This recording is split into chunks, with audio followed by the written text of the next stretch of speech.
What happens when Britain's beloved morning television host faces a royal who refuses to follow the rules? You won't believe what unfolds when Prince Harry sits down with Lorraine Kelly, in what quickly becomes one of the most explosive television moments of the year. Behind the cameras during last night's broadcast, tensions reached a breaking point, leaving viewers stunned and social media in meltdown. The morning began like any other at the ITV studios, with Lorraine Kelly's signature warmth filling the airwaves as she welcomed viewers. The production team had been buzzing for weeks about securing Prince Harry as a guest, knowing his appearances always drew high viewership and headlines. What no one expected was that this interview would turn from television gold into a public relations storm. As the cameras rolled and the opening theme faded, Lorraine's professional smile masked what those close to the production later described as concern over Harry's recent media strategy. The Duke of Sussex had been making increasingly controversial statements, and crew members whispered that today might differ from his usual carefully orchestrated appearances. "Good morning and welcome back to the show," Lorraine began with her trademark Scottish lilt, her eyes twinkling with apparent enthusiasm. "I'm absolutely delighted to be joined by Prince Harry, here to discuss his latest charitable initiatives and ongoing work with mental health awareness." The studio audience applauded warmly as Harry settled into the plush interview chair opposite the seasoned presenter. Dressed casually in a navy blazer and open-collared shirt, he offered a polite smile that didn't quite reach his eyes. Observers might have noticed slight tension in his shoulders and the way his hands gripped the armrests just a bit too tightly. "Thank you for having me, Lorraine," he said, his voice carrying the mix of royal formality and Californian-influenced casualness that had become his signature tone since moving to America. The opening minutes went smoothly, with Lorraine guiding the conversation through Harry's charitable work and his foundation's latest projects. Her decades of experience had honed a style that balanced respect with probing questions. Initially, the interview seemed on track to follow that successful formula. "Your work with veterans has been particularly close to your heart," Lorraine noted, leaning slightly forward in the intimate style that made viewers feel as if they were eavesdropping. "Can you tell us about the new initiative you're launching?" Harry's response was measured and rehearsed, covering all the expected points about service, sacrifice, and support for those who served their country. But beneath the pleasantries, something else was brewing. Lorraine, with her journalistic instincts, seemed to sense that Harry was holding back, that there were layers he wasn't sharing. Her questions began to probe deeper, moving beyond charitable work into personal reflections on his military service and transition to civilian life. "You've spoken before about the challenges of leaving military service," she continued, her tone warm but increasingly direct. "How do you reconcile your current lifestyle in California with the values you learned during your time in the forces?" It was seemingly innocent, but those watching closely could see Harry's demeanor shift almost imperceptibly. His jaw tightened, and a flash of defensiveness crossed his eyes. "That's a rather loaded question, Lorraine," he replied, his voice sharpening slightly. "My commitment to service hasn't changed simply because I've chosen to build a life elsewhere. If anything, I'm able to serve in ways that feel more authentic to who I am now." The words were diplomatic, but his tone carried an underlying challenge, hinting he was not entirely pleased with the direction of the conversation. Veteran broadcaster Lorraine recognized the shift immediately. Years of experience had taught her to read the subtle signs when an interview might take an unexpected turn. Rather than back down, she leaned into the moment with the skill that made her one of Britain's most trusted television personalities. "Of course, nobody's questioning your commitment," she said, her smile in place as her voice grew firmer. "But surely you can understand why some people might find it difficult to reconcile your criticism of the British media and the royal institution with your continued use of your royal title in various business ventures." The question hung in the air like a challenge, and even the studio audience seemed to sense that something significant was unfolding. Harry's response was immediate and pointed. "I think you're conflating two completely different issues here," he said, straightening his posture as he prepared for what was clearly going to be a more confrontational exchange. "My title is part of who I am, just as my commitment to speaking truth about harmful institutions is part of who I am. I won't apologize for either." The words carried a weight beyond their surface meaning, and Lorraine's experienced eye caught how Harry's media training seemed to give way to genuine emotion. "But surely, you can see how that might appear contradictory to some people," Lorraine pressed, her tone professional but edged with the steel. Her viewers recognized she wasn't going to let this go easily. "You've made serious allegations about how you were treated, yet you continue to benefit from the very system you've criticized so heavily."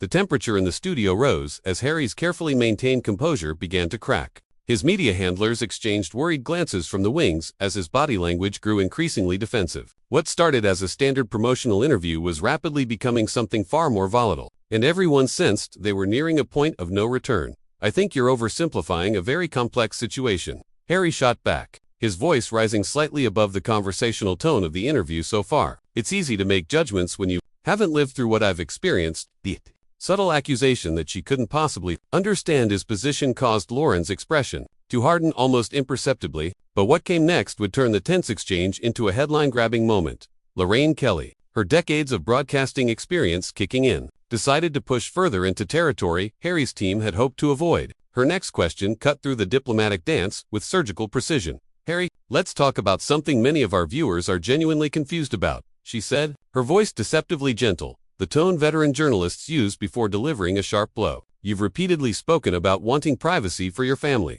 Yet you've signed lucrative deals with Netflix and other media companies to share intimate details of your private life. How do you square that circle?" The question hit like a thunderbolt. Harry's face flushed, and for a moment, the careful media training that had guided him through countless interviews seemed to vanish.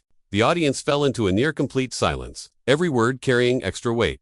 "That's a completely unfair characterization of what we're doing," Harry replied, his voice now edged with anger. "We're sharing our story on our own terms, not having it twisted and sold by a predatory media machine. But you are selling it, aren't you?" Lorraine countered without missing a beat, fully engaged now. "You're literally selling your privacy, your family stories, your personal struggles, and you're doing it for millions of pounds, all while complaining about media intrusion. Surely, you can see why people might find that hypocritical."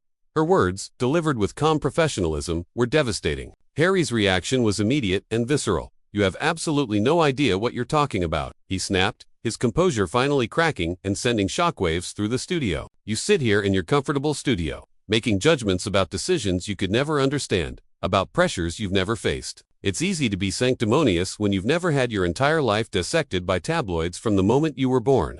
The personal attack was unmistakable. Lorraine's expression shifted from professional curiosity to something considerably colder. "I may not be royal, Harry," she said, her Scottish accent sharpening as her emotions surfaced, "but I've been in this business for over 30 years. I've interviewed thousands of people, many of whom have faced far greater challenges than you have, and they've managed to do so with grace and dignity rather than constant complaints about how hard their lives are." The rebuke landed with devastating precision. The studio audience collectively held its breath. "Grace and dignity," Harry repeated, his voice dripping with disdain.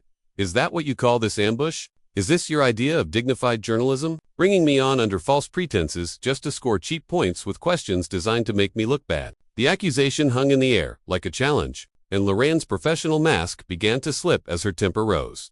"Nobody brought you here under false pretenses," she shot back, her voice rising slightly for the first time in the interview. "You came here to promote your work, and I'm asking legitimate questions about the contradictions in your public statements. That's what journalists do. Harry, it's called accountability, something you seem to have forgotten exists since you moved to your California mansion." The sarcasm in her words was unmistakable, and Harry's face darkened.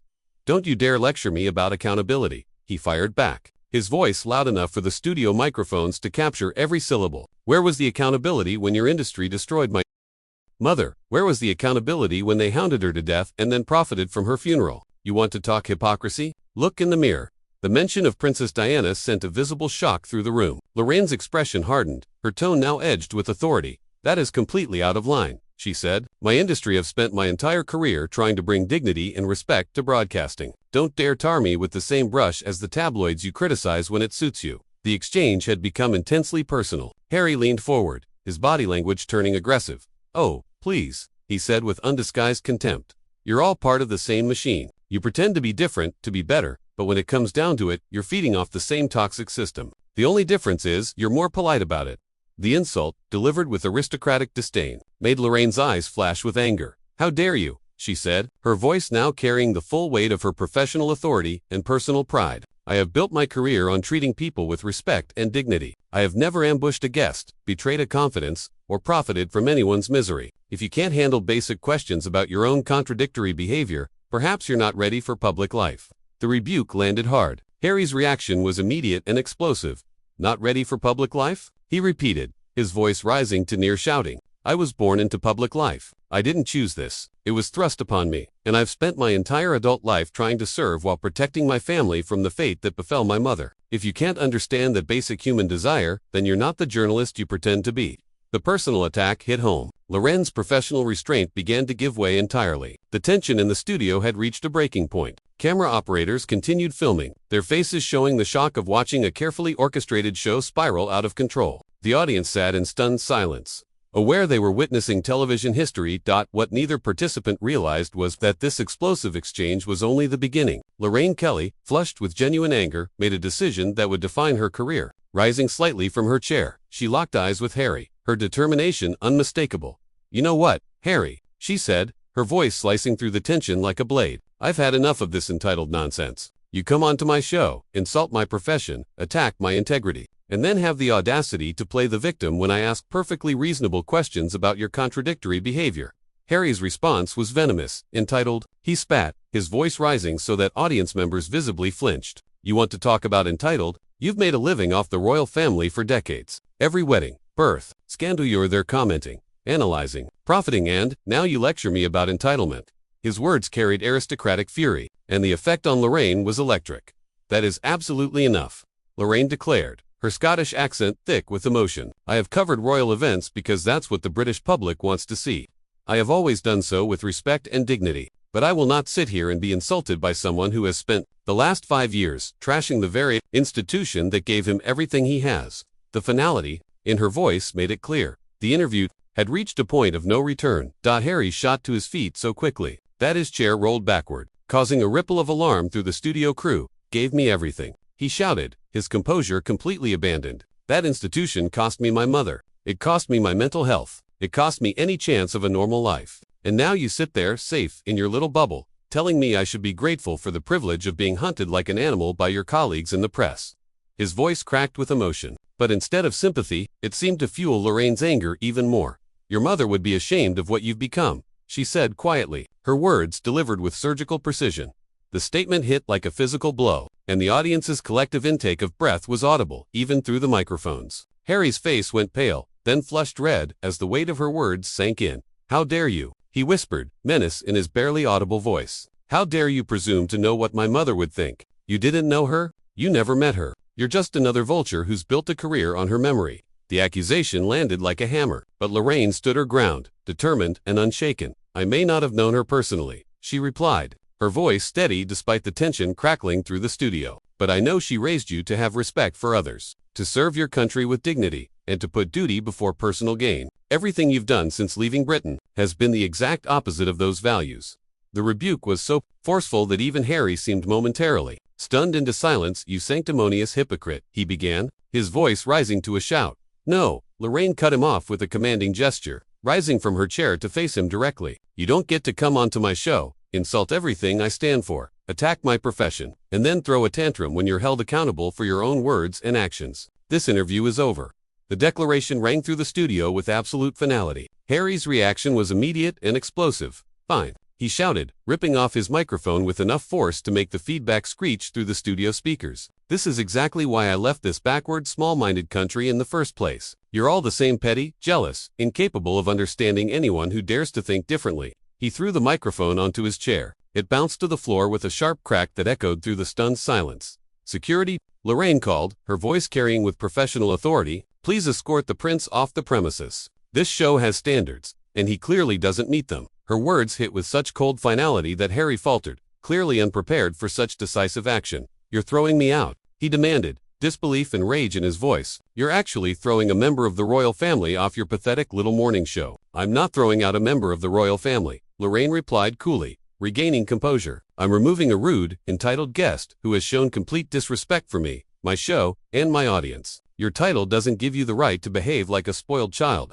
Her calm rebuke cut deeper than any shout as security personnel moved in at the edges of the set. Harry's face cycled through anger, disbelief, embarrassment, and finally, desperate defiance. "This is exactly the treatment that drove us away from this country," he declared, voice echoing across the studio. "Small-minded people with small-minded attitudes who can't handle anyone refusing to bow and scrape to their outdated expectations. The only thing outdated here is your behavior," Lorraine shot back, her voice ringing with authority. "Now, please leave my studio before you embarrass yourself further." The dismissal was absolute. Harry seemed to realize he had pushed things past any possibility of recovery. With one final look of pure disdain, he straightened his jacket and walked toward the exit, his movements sharp and barely contained with fury.